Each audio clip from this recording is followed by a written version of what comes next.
آخرکار شہیر جو ہوتا ہے نا سے نبیرہ کو مجبور کر ہی دیتا ہے، کیونکہ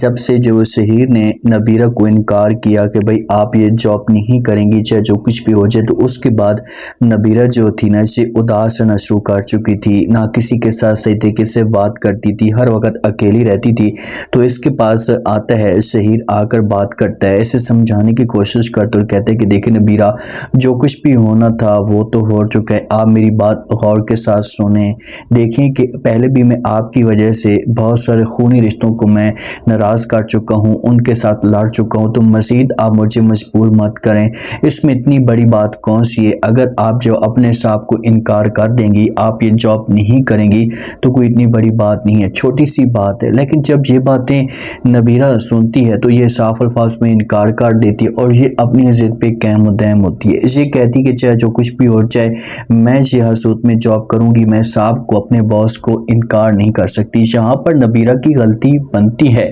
نبیرہ کو ایسا نہیں کرنا چاہیے۔ دیکھیں کہ جو کچھ بھی ہونا تھا وہ ہو چکا ہے، تو نبیرہ کا حق بنتا ہے کہ یہ اپنے ہسبینڈ کے ساتھ صحیح طریقے سے اپنے آپ کو ایڈجسٹ کرتی، ماحول کو چلاتی، تاکہ کسی قسم کا کوئی تماشا کھڑا نہ ہوتا اور شہیر کی ماں کو جو موقع نہ ملتا۔ لیکن یہ اپنی ضد پہ قائم و دائم ہوتی ہے اور یہ شہیر کو کہتی کہ بس چاہے جو کچھ بھی ہو جائے میں جاب کروں گی، میں حسود میں جو جاب سے پیچھے نہیں ہٹوں گی۔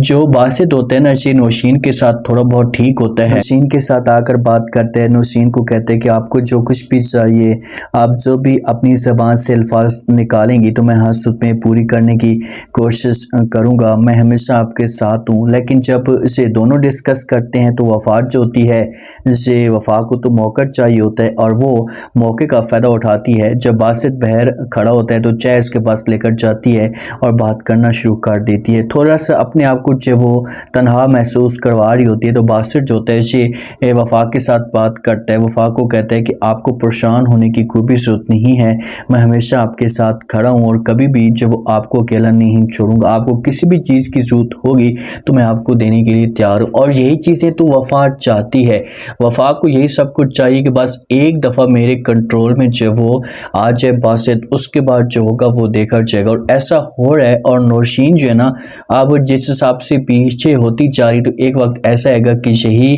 وفا ہوگی، یہ باسط کے ساتھ شادی کرنے کے لیے بھی تیار ہو جائے گی۔ جو نبیرہ ہوتی ہے یہ اپنی بہن کو بھی کال کرتی ہے، نوشین کو، اس کے ساتھ بات کرتی ہے، نوشین کو کہتی ہے کہ بھائی میں نے ہر صورت میں جاب کرنی ہے۔ آگے سے نوشین بھی سمجھانے کی کوشش کرتی اور کہتی کہ آپ جو کچھ بھی کر رہی ہیں یہ آپ غلط کر رہی ہیں، آپ ایسا مت کریں، دیکھیں کہ اگر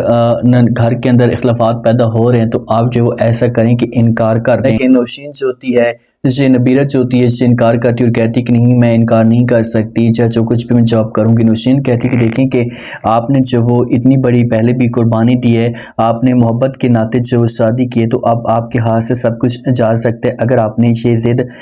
تھامے رکھی تو۔ جو آتی ہے شہیر کی ماں آ کر باتیں کرنا شروع کر دیتی ہے نبیرہ کے اوپر، نبیرہ کو کہتی ہے کہ بھئی پہلے تو آپ نے جو سب کچھ کنٹرول میں کر لیا تھا، آپ نے شادی کرنی تھی، شادی آپ نے کر لی ہے، لیکن اب کی بار میں آپ کو کبھی بھی اس مقصد میں کامیاب نہیں ہونے دوں گی، چاہے جو کچھ بھی ہو جائے۔